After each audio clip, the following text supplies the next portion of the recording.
So we are talking about, hello, welcome back to Random Radio. My name is Joe G, and we're talking about oppression. We're talking about shining a light on people who try to keep you down and different types of abuse, physical, emotional, and the one that's most pertinent to this situation, besides emotional abuse and rhetorical abuse, rhetoric, condescension, is monetary abuse having to do with money. Now, people have said to me, Joe, don't get upset. I'm not upset here. I've recently come to terms with the person or the entity or whoever has been holding me back and holding back my family and just being detrimental to the whole situation.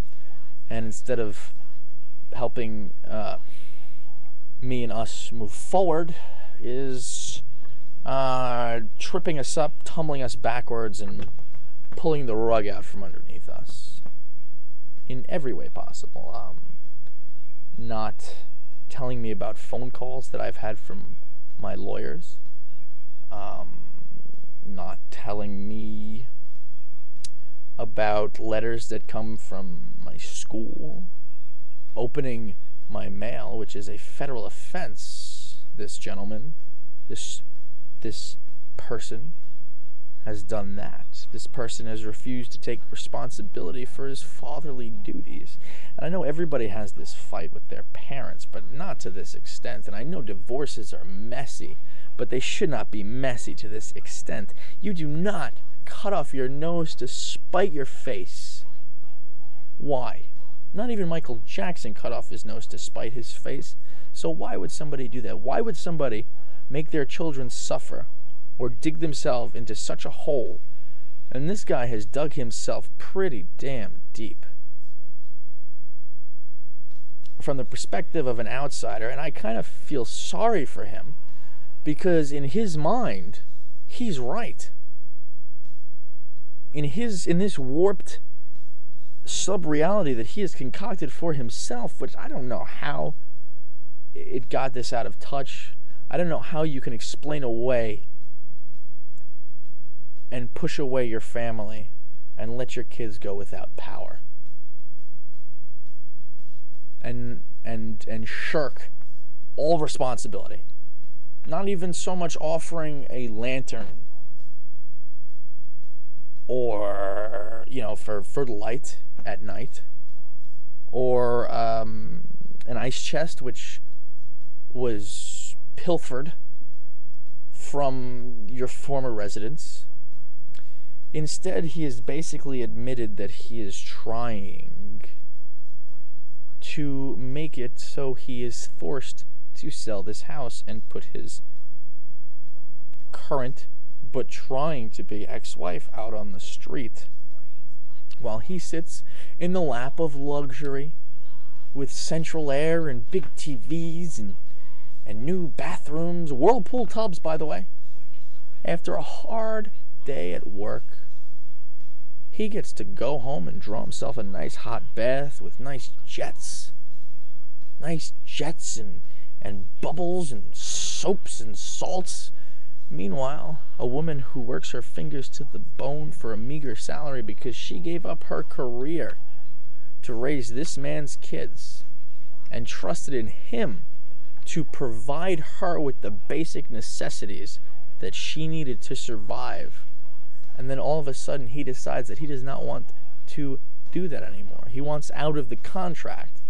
But instead of going out of the contract in the proper way, because marriage is a contract, it is a legal binding document which says that you are equal partners and share equal responsibilities, he is not sharing any of the responsibilities. He is trying to force his kids to live with him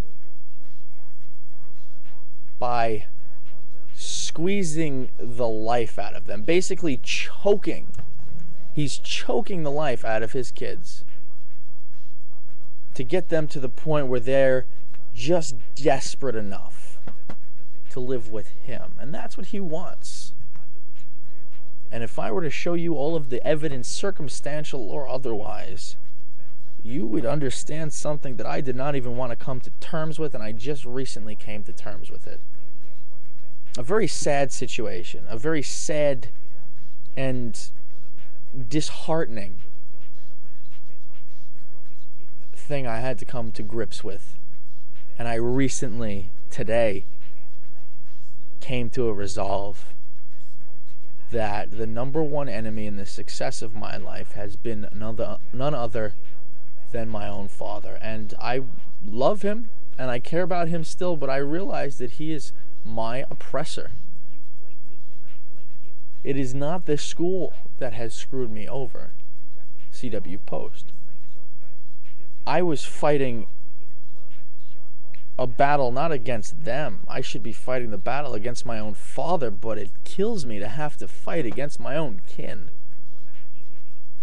It kills me that he has become the person who is dragging my life down and laughing about it and telling me that it is my own fault. One thing that I have learned is that never will I let this happen to my own family. That's a positive.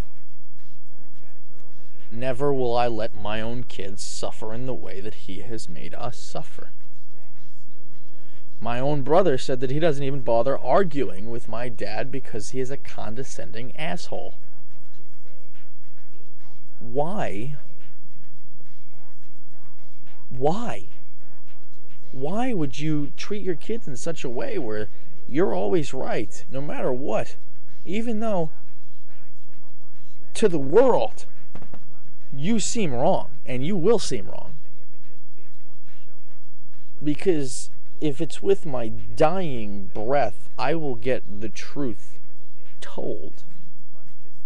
And not just in this random radio forum, which he won't even come on the air with me and discuss such matters.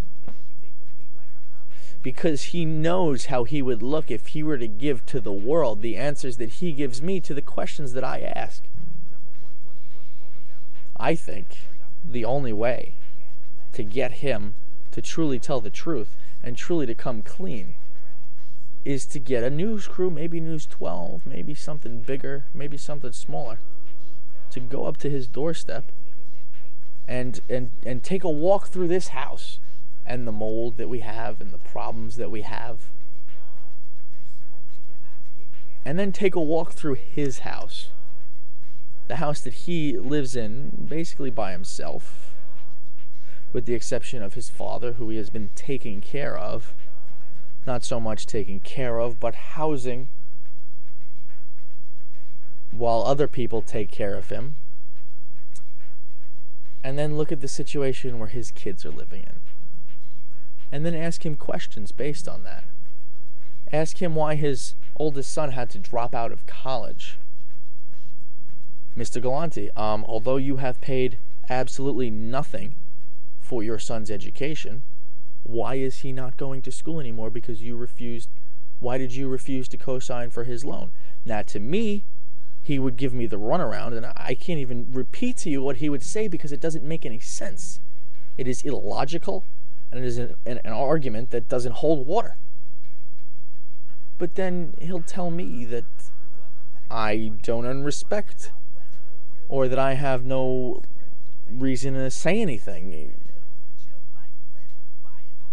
And it occurred to me that, you know, if I think that this is insane, and my brother thinks that this is insane, and my sister thinks that this is insane, and my mother thinks that this is insane, and the people who we are embattled with, otherwise, the man upstairs thinks that this is insane, maybe the world will also think that this is insane.